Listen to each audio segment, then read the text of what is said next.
នេះគឺជាប្រវត្តិខ្លះៗរបស់កីឡាករ Lamine Yamal Lamine Yamal បានកើតនៅថ្ងៃទី13 ខែកក្កដាឆ្នាំ 2007 នៅឯតំបន់ Esplugues Llobregat នៃប្រទេសអេស្ប៉ាញដែលគាត់ត្រូវបានចិញ្ចឹមបីបាច់ឲ្យធំឡើងនៅតំបន់ Raco Fonda ដែលជាតំបន់ដែលប្រមូលផ្ដុំទៅដោយការងារជាច្រើនបែបព្រមទាំងសម្បូរទៅដោយវប្បធម៌ប្លែកៗគ្នាផងដែរសម្រាប់ឈ្មោះរបស់គាត់ពេញតែម្ដងនោះគឺ Lamine Yamal Nasroy Ibana Nasroy Ibana គឺជាឈ្មោះរបស់ឪពុកម្ដាយរបស់ Lamine Yamal ដោយឪពុករបស់គាត់មានឈ្មោះថា Mauner Nasroy និងម្ដាយរបស់គាត់មានឈ្មោះថា Sheila Ibana សម្រាប់ការចាប់អាជីពជាកីឡាករបាល់ទាត់នៅក្នុងឈុតធំតែម្ដងគឺនៅថ្ងៃទី29 ខែមេសាឆ្នាំ 2023 ដែលជាការបង្ហាញខ្លួននៅឈុតធំរបស់ FC Barcelona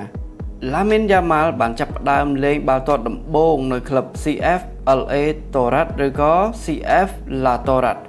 រហូតដល់គាត់អាយុ7ឆ្នាំគាត់បានផ្លាស់ប្ដូរទៅកាន់ថ្នាលយុវជន La Masia របស់ FC Barcelona ដោយសារតែការបង្ហាញទម្រង់លេងបានយ៉ាងល្អនៅក្នុងថ្នាលយុវជនគាត់ត្រូវបានលោក Xavi Hernandez ហៅឲ្យលេងនៅក្នុងឈុតធំនៅខែកញ្ញាឆ្នាំ 2022 គេបានបង្ហាញខ្លួនក្នុងឈុតធំរបស់ FC Barcelona ក្នុងរដូវកាល 2022-2023 ដែលស្ថិតនៅក្រោមការដឹកនាំរបស់លោក Xavi Hernandez បន្តតែម្ដងការប្រកួតដំបូងរបស់គាត់គឺជាជំនួបដែលក្រុមរបស់គាត់បានយកឈ្នះទៅលើលទ្ធផល4-0 ដែលនាំឲ្យរូបគេបានក្លាយជាកីឡាករក្មេងជាងគេបំផុតក្នុងការបង្ហាញខ្លួនជាលើកដំបូងហើយទទួលបានជ័យជំនះសម្រាប់ក្លឹបដោយសារតែការបង្ហាញទម្រង់លេងបានយ៉ាងល្អរបស់ Lamine Yamal គេត្រូវបានកោះហៅឲ្យចូលលេងនៅក្នុងក្រុមជម្រើសជាតិអេស្ប៉ាញនៅថ្ងៃទី20 ខែកក្កដាឆ្នាំ 2023 គ្រាន់តែបង្ហាញខ្លួននៅក្នុងការប្រកួតនោះហើយគេបានជាប់ឈ្មោះជាកីឡាករដែលមានវ័យក្មេងជាងគេដោយមានអាយុត្រឹមតែ16ឆ្នាំនិង38ថ្ងៃតែប៉ុណ្ណោះក្នុងការលេងឲ្យជម្រើសជាតិអេស្ប៉ាញបុកបន្ថែមត្រឹមតែ21ថ្ងៃថែមពីលើអាយុរបស់ Lamine Yamal ពោលគឺនៅ